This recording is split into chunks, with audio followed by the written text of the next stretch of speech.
Hi, everyone. Welcome to today's webinar. My name is Michaela Millender, and I lead the research team here at the Soufan Center, and we're very glad you could join us for today's webinar on political violence and the 2024 presidential election. We have a really great lineup for you, but I'll just start with a few framing remarks about the discussion and about the center before we get started, and I pass the floor to our very, very wonderful speakers we have for you today.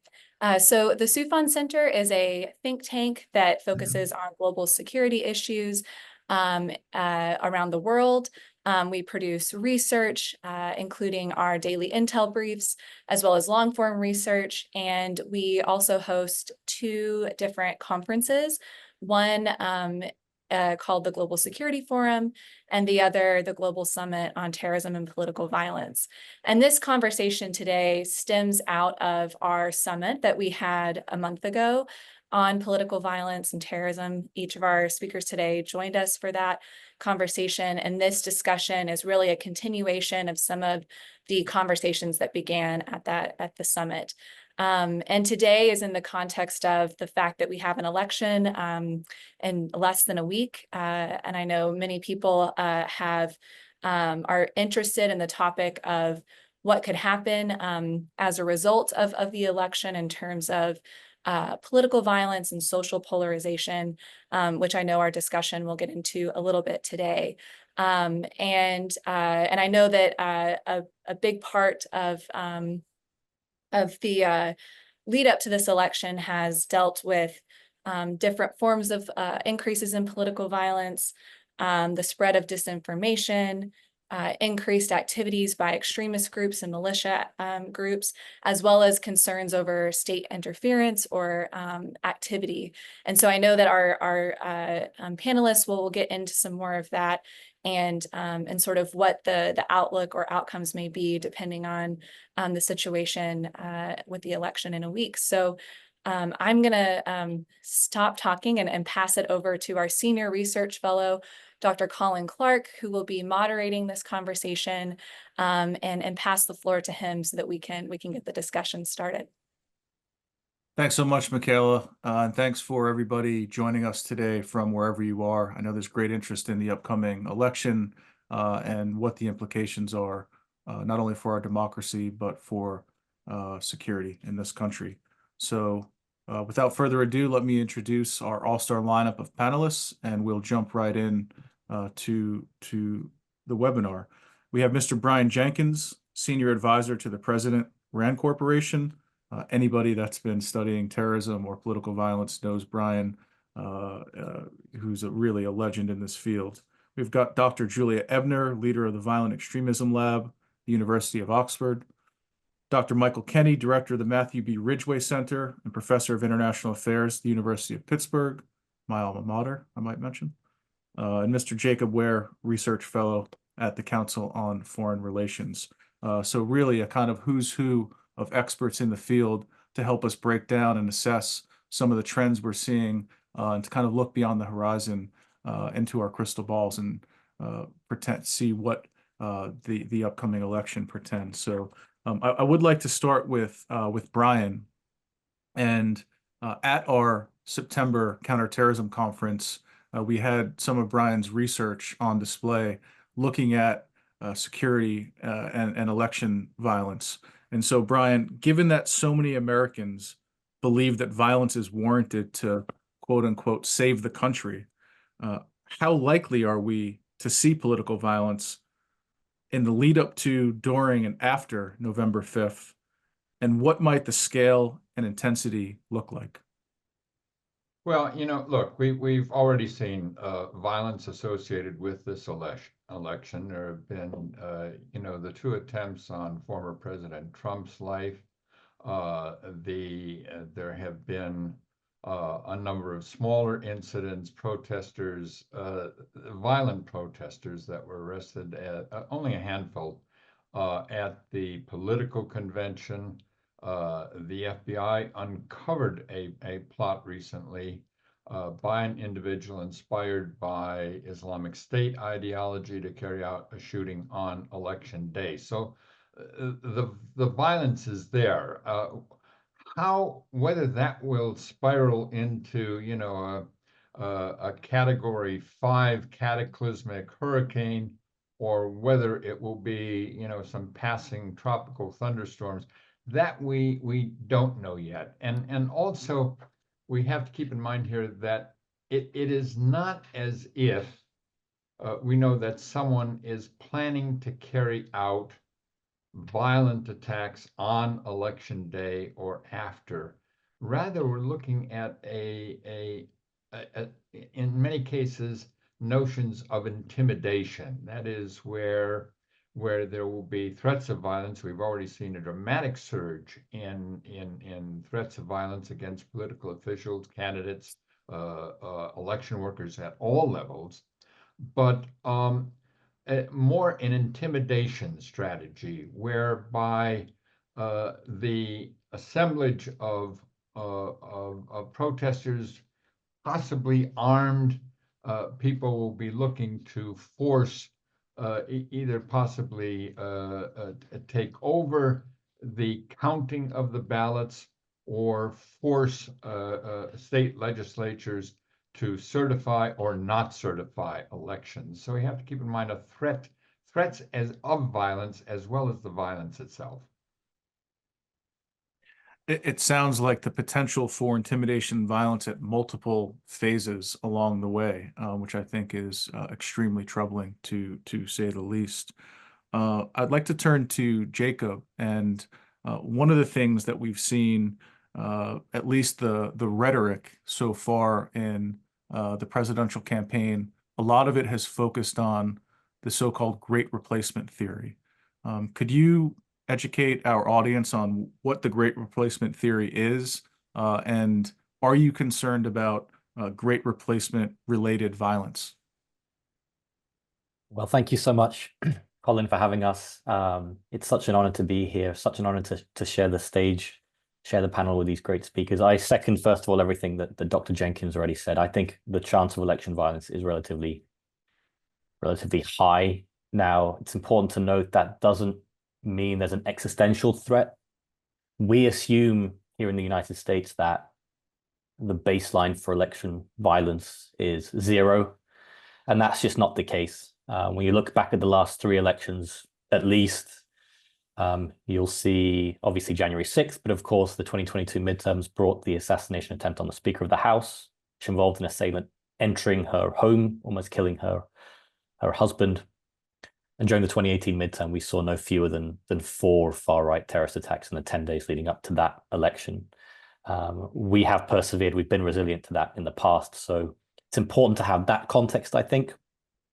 To your question, Colin, I think we all assume that the form of election violence that we see, that we will see, is the sort of anti-government, election denialist, or election skeptic violence that led to January 6th. And yes, I think that is quite possible. But when you look at the violence from the far right that we've seen over the past 10, 15 years here in the US and abroad, most of it is inspired by that term you used, Great Replacement theory, which basically argues that there is a deliberate replacement of Western, white, masculine Christianity, operationalized through immigration, minority political rights, LGBTQ plus rights, but crucially also organized and orchestrated by Marxists and by Jews. So when you look at the violence that we've seen in places like Christchurch, New Zealand, El Paso, Texas, Buffalo, New York, it was inspired by this conspiracy theory. That conspiracy theory now has entered the mainstream.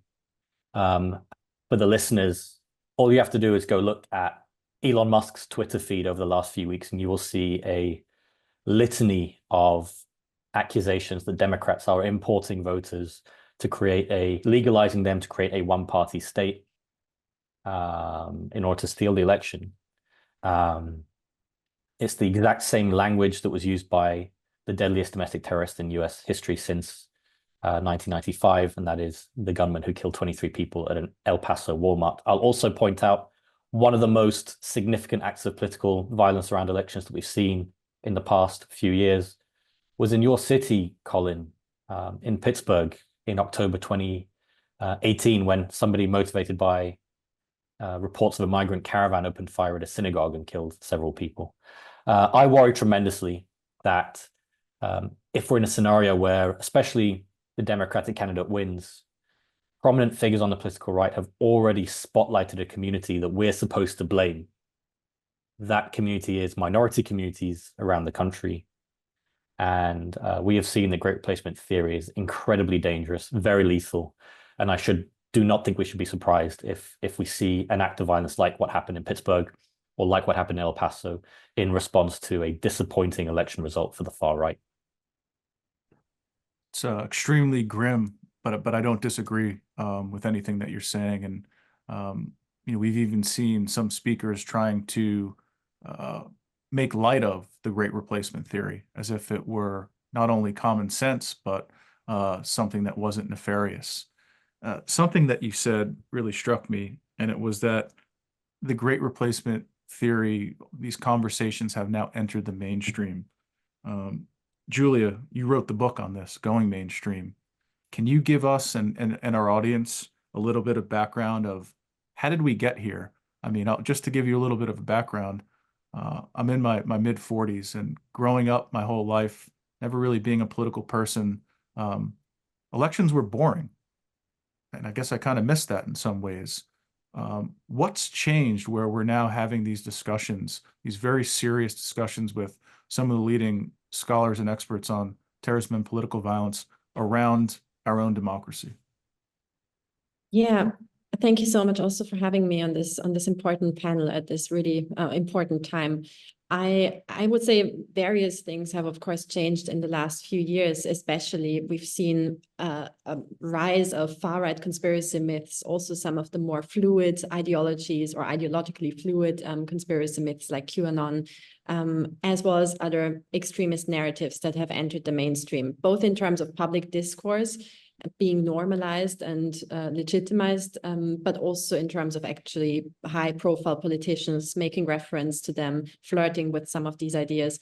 I think, of course, the poly crisis, so this overlapping or multi-layered crisis that we faced on a global scale in the last few years, has definitely played a major role in feeding into a lot of the grievances that could then be exploited, and where some of the extremist influencers and actors have tied their own conspiracy myths and narratives to these individual grievances.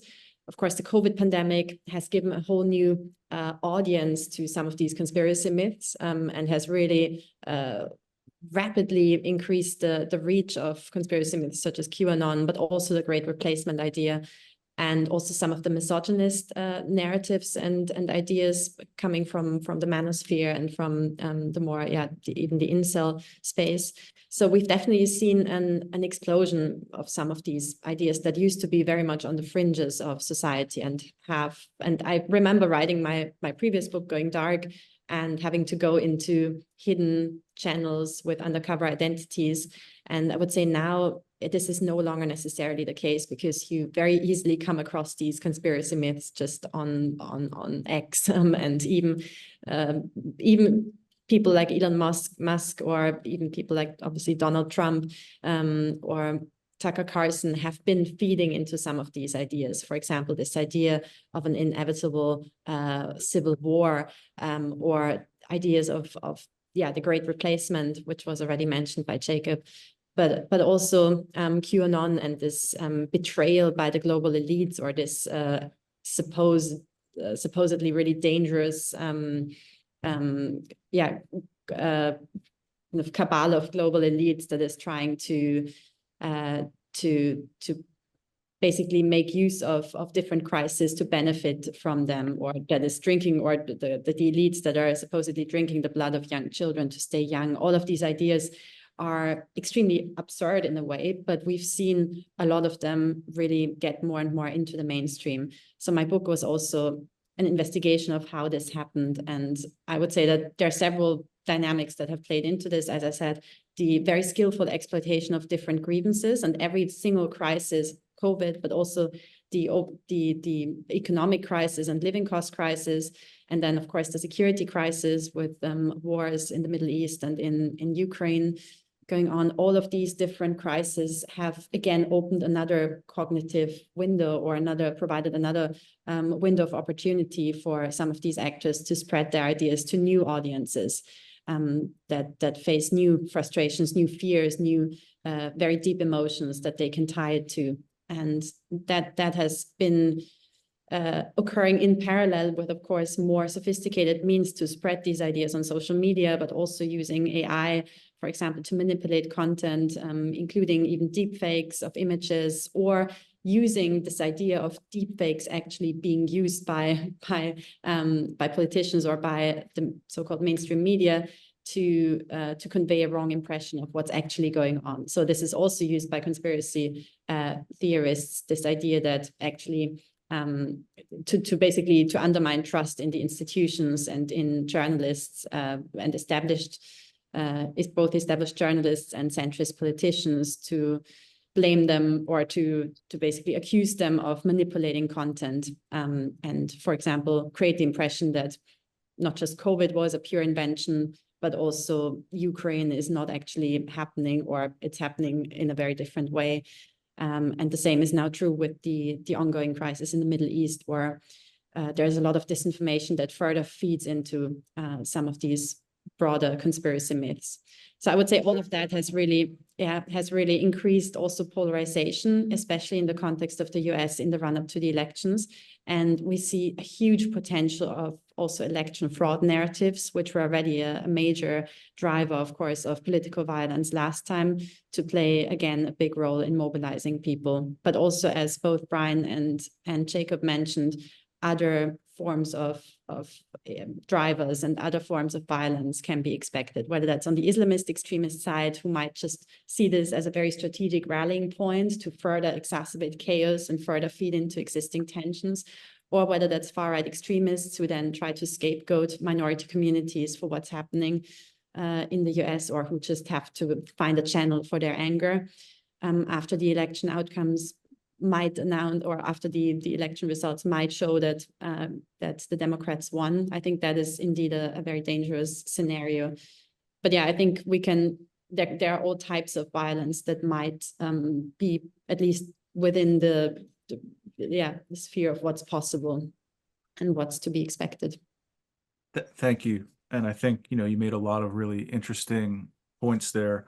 One that resonates with me is undermining trust in our institutions. And at the kind of peak of COVID, when we had a lot of the conspiracy theories floating around and just massive disinformation, one of the books that I revisited and pulled off my shelf was a book called Bowling Alone by Robert Putnam, the Harvard sociologist, and talking about the kind of breakdown of social capital in our own societies. And I think that has quite a bit to do with, it's almost every man and woman for themselves, right? People feel that they have more in common with some virtual audience somewhere else than they do with their own neighbors. And I don't know that that's getting any better, given the extreme polarization and the way that Americans are pitted against each other based on who their favorite candidate is. I would like to turn to Michael, and so much of the discussion when we talk about political violence revolves around the far right, and that's really following the data as much as anything else. You've done a lot of really groundbreaking work on looking at the far left. Can you give us a sense of if there is a Trump victory, should we expect to see violence from the left? And if so, what form might that take? And might it be different from forms of violence perpetrated by the extreme left that we've seen in the past? Well, thank you, Colin. Thank you for that excellent question. Thank you for the opportunity to address the audience today, and thank you to the rest of the Soufan team for organizing this, and my fellow panelists. I'm already learning quite a bit. So I think that if Trump is reelected, there's definitely a possibility of violence on the far left. I'm thinking of the folks that I've looked at in my own research, specifically anti-fascists and anarchists, that kind of ecosystem. So I'm talking mostly about them as opposed to other types of actors that sometimes get labeled as far left, Black nationalists, the eco-militants, folks like that. So yeah, I think if you look at what happened after Trump was first elected, he wins the 2016 election, and in 2017, we saw a bump in far left activism, including some kind of low-level forms of political violence associated with some of that activism. If he is reelected, I wouldn't be surprised if we see an effort by anti-fascists and anarchists to engage in protest activity. And then depending on how the government responds to that, that could lead to an escalation in political violence by these far left actors. So historically, far left tends to be, it's a symbiotic form of violence. You know, they're reacting to what they see as an existential threat on the right. And they certainly see Trump and the MAGA movement as an existential threat to them. Recently had the opportunity to reconnect and interview some of my anti-fascist and anarchist respondents. And they were suggesting in these interviews that if Trump is reelected, that they could be faced with some very tough decisions about whether they decide to escalate to violence. I hope it doesn't come to happen. Definitely, we need to take these sorts of data points with a grain of salt. You can never be sure if someone is grandstanding as opposed to, you know, expressing their true convictions. But if we have a situation where Trump wins, and then there is a large amount of political or a contested election in which we have the rise of mass political protests on one side or the other, I would expect to see the anarchists and the anti-fascists kind of tap in to the energy on the far left side. They've done this repeatedly, whether it was BLM or more recently the Gaza protests.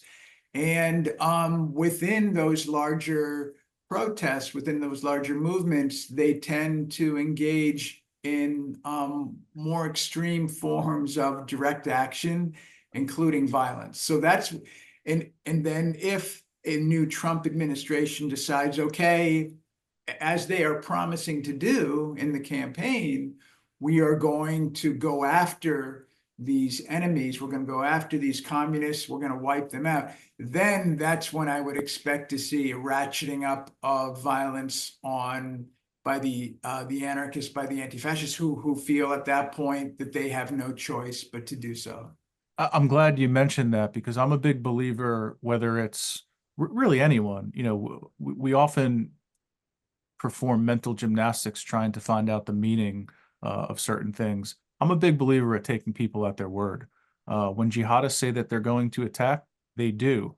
When the Trump administration and the MAGA movement says they'll deploy the military into the streets to shut down these protests, I think he plans to do that. And that's where we could see a real escalation in violence, and something that I also hope doesn't come to pass, but that I'll be looking at quite closely. Thank you for that contribution. I think, you know, there's so few people that really look at what's happening on the left, that, you know, this is a real blind spot, I think, for political scientists, for scholars, and for policymakers. So thank you very much. I want to pivot to Brian, because one of the things we know is that, you know, rumors, quote unquote, fake news, disinformation, and also foreign influence campaigns are a big part of modern day elections. What role does social media play in all of this? It's not a monolith. We often say, well, you know, social media, and we kind of do some hand wringing. but in your research, what did you uncover? Well, it's a good question, and let me back up a moment and really make a comment on all of the comments that have been made thus far, which I agree with. But there's a theme that runs through these that I'm noticing myself, and that is that the atmosphere is in the United States right now is such where people feel not simply that they have a personal political stake in the outcome of this election, but many feel that their personal safety, their personal being, their personal existence will be directly threatened by the outcome of this election, whichever way it goes. Now, that's new territory.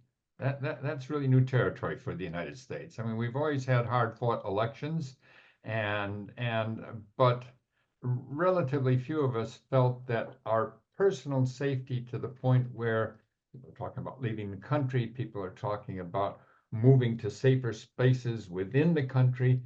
This is new territory for us, and that atmosphere itself, that sense of personal existential threat, certainly has been intensified by the social media. It is a constant, and it's not only the in many cases what I regard as the reckless rhetoric of in many cases the leaders we look to in this country. It may be protected free speech, but it's still reckless free speech.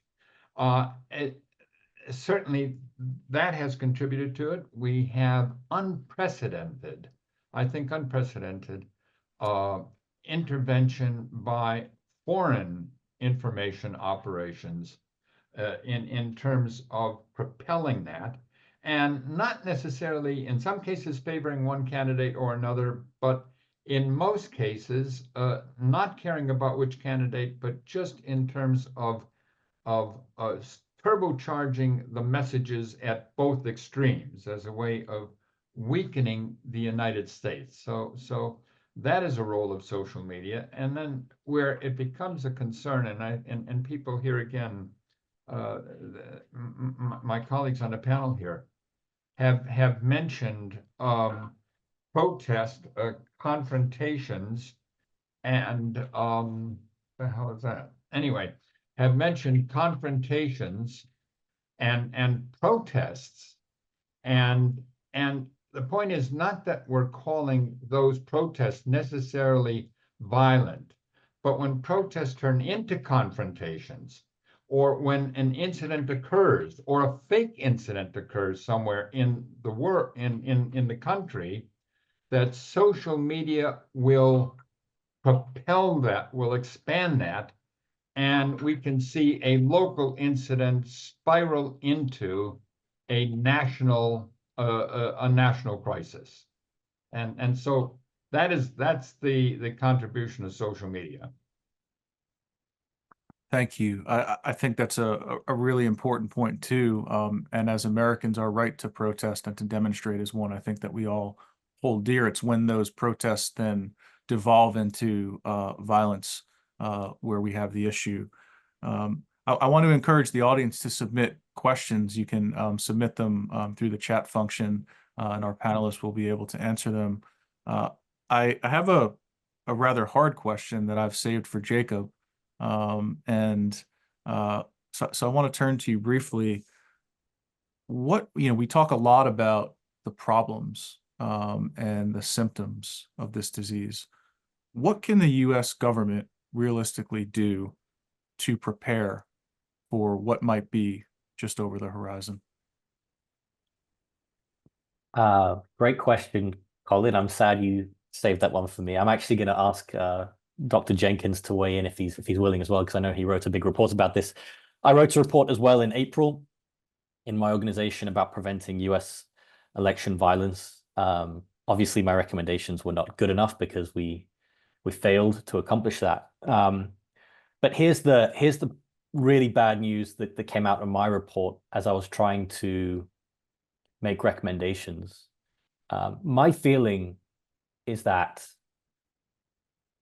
electoral conspiracy theories are so deeply held on the political right that almost anything the Biden administration or the Biden-Harris administration would do at this point to try to deter or prevent election violence would itself be seen as an escalation or a preparation for electoral fraud. So people recommend, for example, let's have law enforcement, let's even have National Guard at particularly at polling places or vote tallying centers in particularly volatile areas, particular swing states or swing precincts. That I think would be seen as, the government trying to hide the theft that's happening inside. One of the big recommendations I made in my report was information-based, about trying to provide information to the American public about the resilience of our electoral system, about why the infrastructure is difficult to hack, how to spot disinformation and misinformation, especially artificially AI-generated disinformation. That would be seen, I think, as propaganda from the government. Although admittedly, we have a low sense of digital literacy in this country, I think. We do, and that is a long-term recommendation for sure. So I find in my report that we're effectively almost to borrow an international relations term, effectively in a security dilemma where anything the government does, the administration does to prepare for election violence will itself be seen as an escalation. And so I liken it almost to, it feels almost like a hurricane is off coast and you know it's coming. You can't see it yet. Everything is quiet. Everything's quite tranquil, relatively, but you can see it coming. You know it's coming, and there's basically nothing you can do. Now, I know, Dr. Jenkins, if I remember correctly, your report focused more at the state and local level about what people can do, mayors and governors can do. I'd love your thoughts if you're willing to weigh in quickly on what I'm missing and how we can make more inroads at the local level. Let me just comment very, very quickly on that. The federal government has responsibility for ensuring that all of those who are legitimately eligible to vote are able to do so. But according to the Constitution, the states run the elections. And in terms of responding to any incidents, the federal government has a relatively limited role there, apart from the very special issues concerning presidential protection, Secret Service, things of that sort. The response is going to be a local response. That's going to be not simply in the hands of the governor. They run the governors and state secretaries of state run the elections, but it will be the local authorities, the local police, who will be responding first. If things turn into large-scale disturbances, that becomes a state matter. It would have to get really, things would have to get out of control significantly for it to come up to a federal response. And in talking to the local officials, many of them feel that federal intervention in an actual response to an incident would be unwelcome and potentially escalatory. And so the federal government is in a very, very limited position in responding to actual incidents at this point. It's going to be in the hands of local and state authorities. Thank you. Again, I think, rather grim prognosis here, but nothing that I disagree with. And I think a lot of people don't understand the mechanisms at that state and local level. So it's just extremely important for not only for scholars, but for our audience as well. Julia, you've written about the secret social lives of extremists, which I find really fascinating. There's an expression, the dogs that don't bark, and this is kind of who I tend to worry about the most. Of course, your excuse the term, your shit posters that are out there on social media talking a big game, making threats. We should take those seriously, but I'm a bit more concerned about the strong silent type, the 3%ers of the world, the oath keepers of the world, the really hardcore militia members. What are we missing? What are we not seeing that you might have some insight into, given some of the work you've done on the secret social lives of extremists? Yeah, the secret social lives of extremists actually led me to ask exactly that question. How can we distinguish between those people that perhaps make open threats of violence, and those that potentially don't even make threats but are more prone to using violence? And how can we distinguish between some of what you call the shit posters, people who might just use empty words, and those that use threats and really would also resort to violence or translate those words into action? So my work in Oxford focused on developing a psycholinguistic violence risk framework, where one of the key factors, and that's perhaps to some extent also surprising, but to some extent it's been shown in other studies, one of the most important factors is that in addition to outgroup othering and outgroup demonization and outgroup threat, there's also a really strong predictive value in using very strong forms of in-group love. So something called identity fusion, when your personal identity becomes one with the group identity. And that's something that I anecdotally also observed for my book, Going Dark, The Secret Social Lives of Extremists, when I was in the same room with some of these members of extremist groups, both online and offline, that the bonds that these groups or these members of these groups form are extremely powerful. And people start perceiving each other as almost as kin or as family-like. And that means that when they face a threat from a demonized outgroup or a perceived threat, it doesn't have to be real, they are willing to go all in and carry out an attack or a high-risk activity just to save or supposedly save that family, that new family, from that threat. And I think that's highly relevant in the current scenario. It's actually also highly relevant in other contexts, especially wars and conflicts, where really deeply transformative experiences and shared trauma with your in-group can lead to very high levels of identity fusion and can lead to a much higher willingness to carry out violence on behalf of that in-group. Of course, in Gaza, that's true for both sides. Identity fusion is present on both sides because of the very strong traumatic experiences that people have shared. And that's usually something that we see in conflicts, but also in hyperpolarized contexts and in the context of cases of effective polarization, and to some extent cumulative radicalization, as we can see it in the US right now, especially in the run-up to the election, but already happening, of course, in the last few years.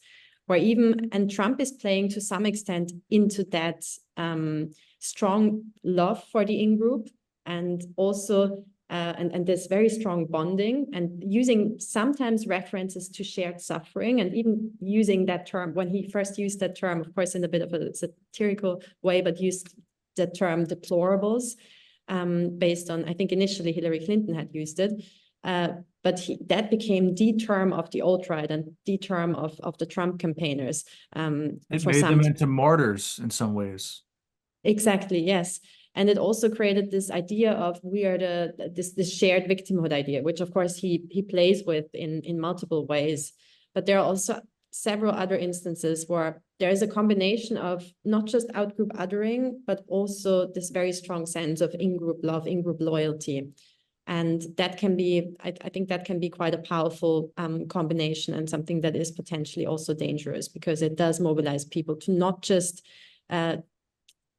engage in othering of the outgroup, but also to be willing to go all in for your in-group. So I think this focus on how can we defuse people and how can we potentially prevent this type of very strong group bonding, in-group bonding to happen? That is very, very valuable also for prevention and intervention approaches when we talk about reversing the effects of hyperpolarization or violence proneness. And I think that's something that isn't really getting enough attention because we focus a lot more on, of course, countering demonization and dehumanization narrative. That's also important. But equally, I think we should focus on these strong, powerful in-group dynamics and breaking those apart.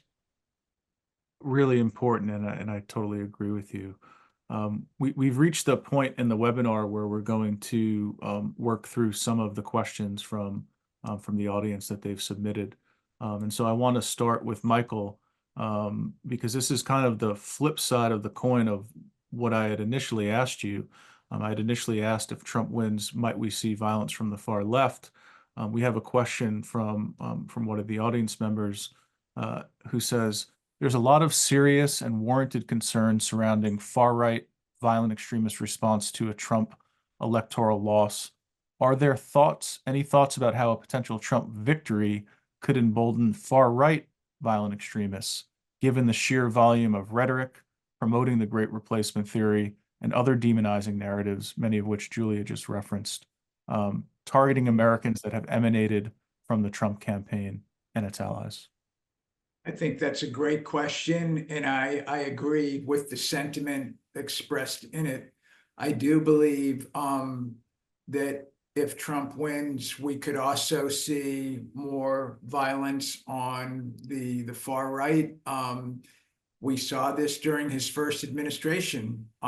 These folks became emboldened. They didn't, step back and say, okay, now he's in office, our job is done. If anything, they were galvanized by his election and they stepped up their activism. And in some cases that led to violence. And again, there was a symbiotic relationship in some of these events between the far right actors and the far left. I'm thinking of something like Unite the Right in Charlottesville, where, becomes, to Brian's point, the influence of social media helps amplify this event so people know about it.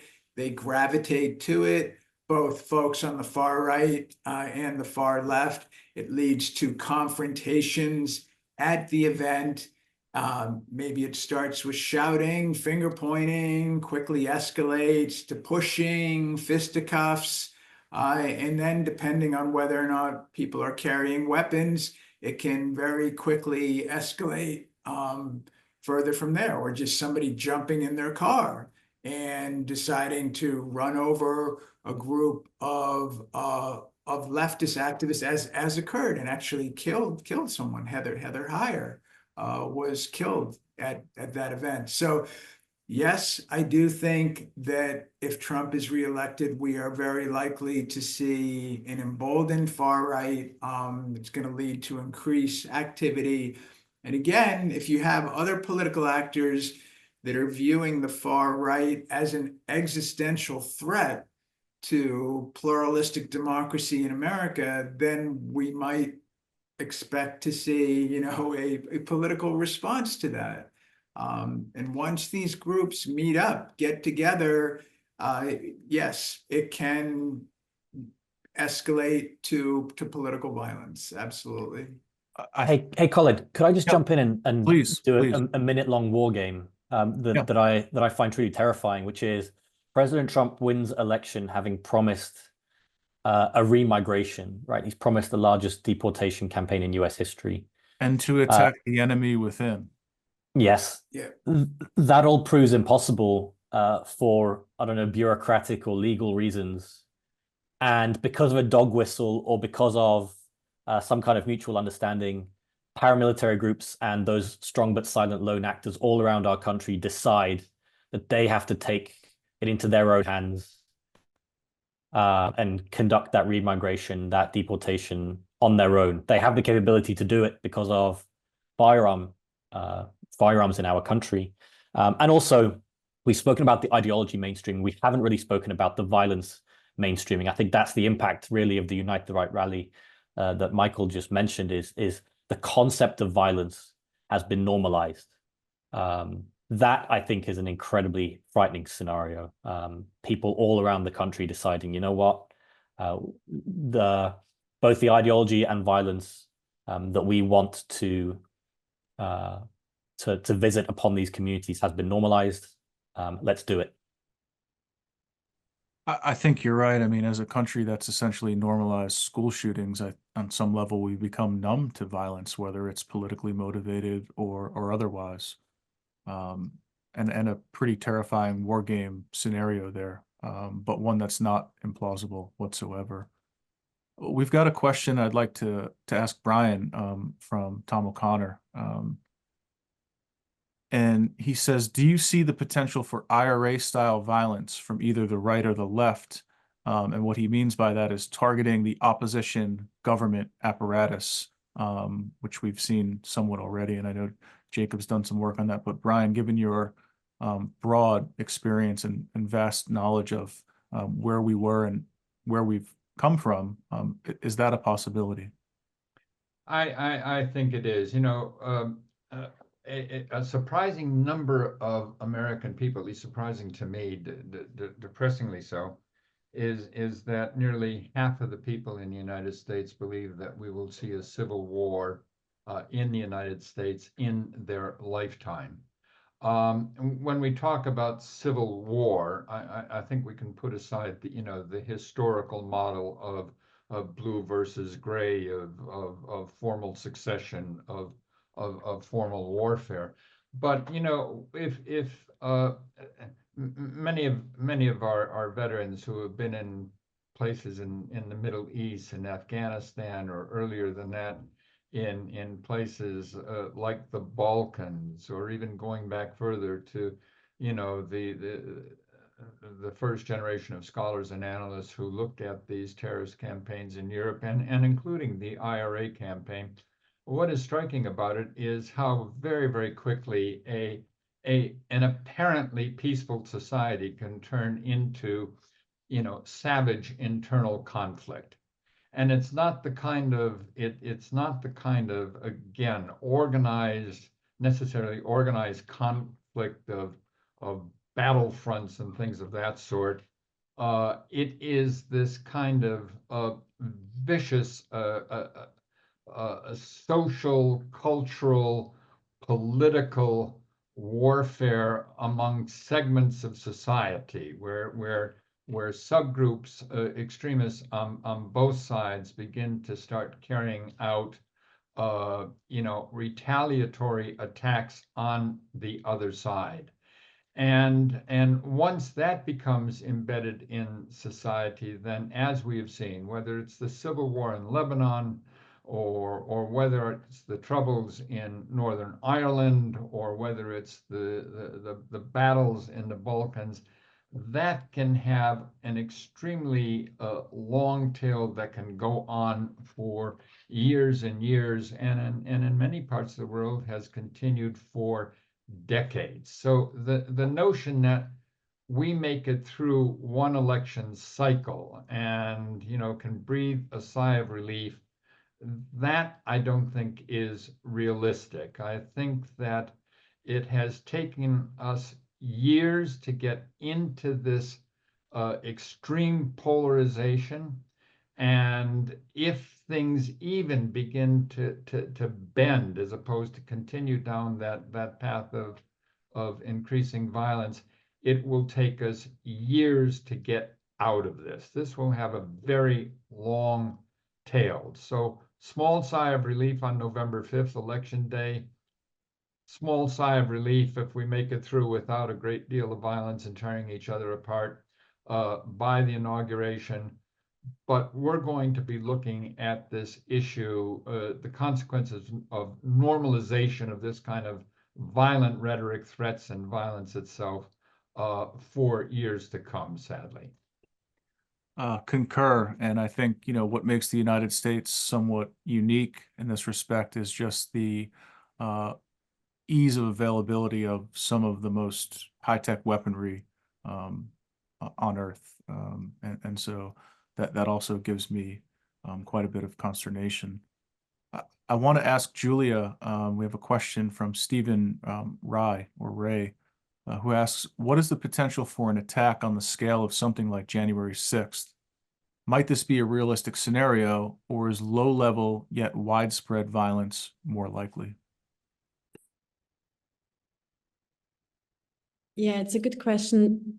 It seems like the general public is really fearing such type of violence.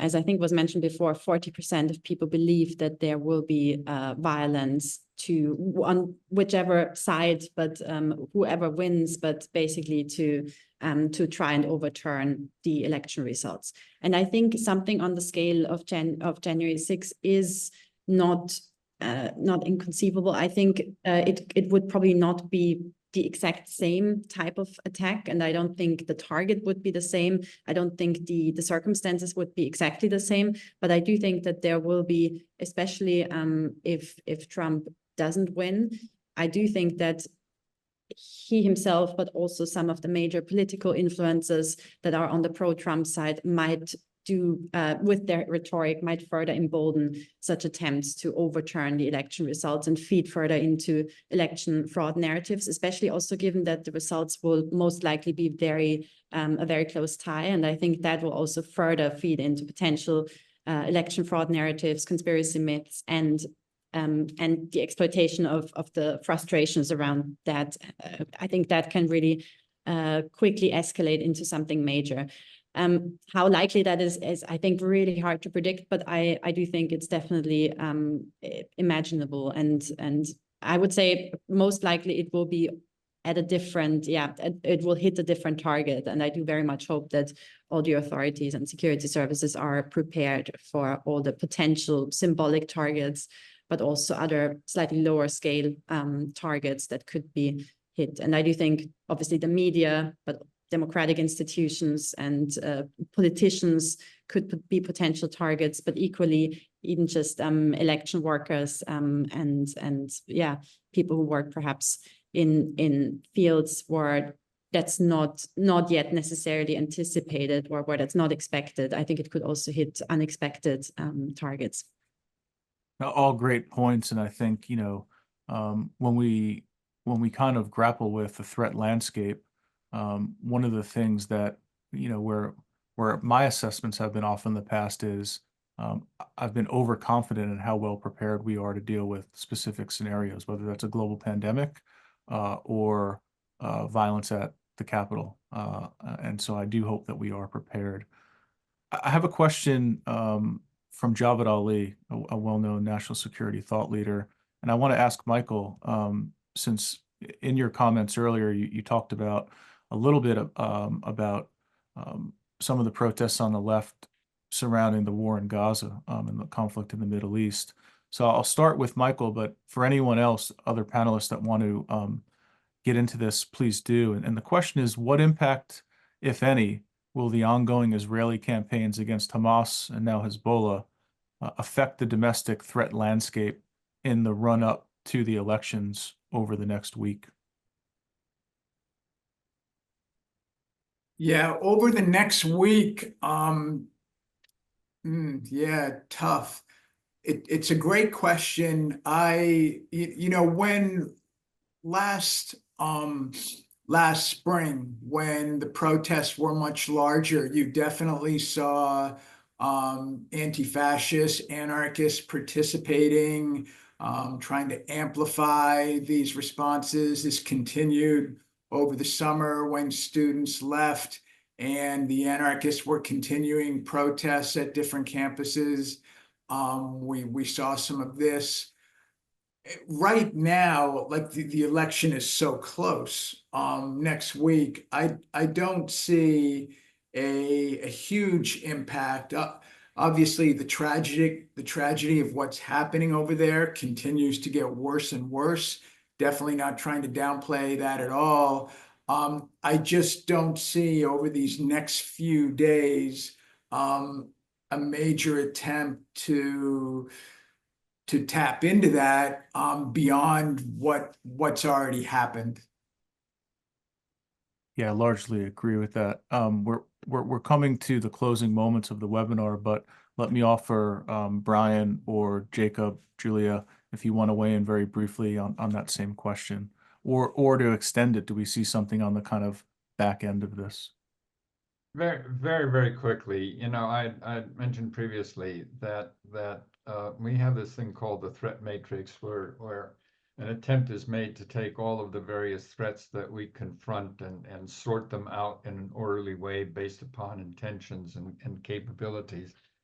And the situation in the world, laid on top of the situation we have domestically now, has made that matrix look more like an abstract expressionist painting. I mean, it is just so complicated now, so dynamic, so that any group can come in and reinforce, you know, legitimate protest initiated by another group for their own agendas. And we have, well, you can say that the threat of election violence is in a sense the hurricane or the gray rhino that we see coming at us, that we know about. But within that, there are all kinds of black swans, if you will, that is potential actions by individuals that are animated, inspired by things that are unrelated to the core conflicts that we're talking about, but who may be so excited by the atmosphere that they carry out an event, which then in turn can spiral into something else. And the example of that would be the arrest of this fellow inspired by Islamic State ideology to carry out a mass shooting or some other kind of mass attack on election day. Now, that's unrelated to the quarrels of the United States, but within the fraught environment can have tremendous echo effects. Very good point. And I think, you know, your comment on the threat matrix looks more like an abstract expressionist painting. A couple of years ago, Bruce Hoffman and I wrote a piece where we described it as kaleidoscopic. And so kind of tracking with exactly what you're saying.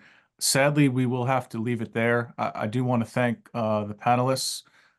Thank you so much for weighing in with your expertise. I wish we had more optimism, but I think this is a very real take on what we could be experiencing in the coming days and weeks.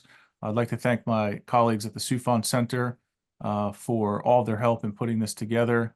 And for those that are interested in our research, our intel brief, and some of our research products, please go online. All of our materials are free. They're ungated.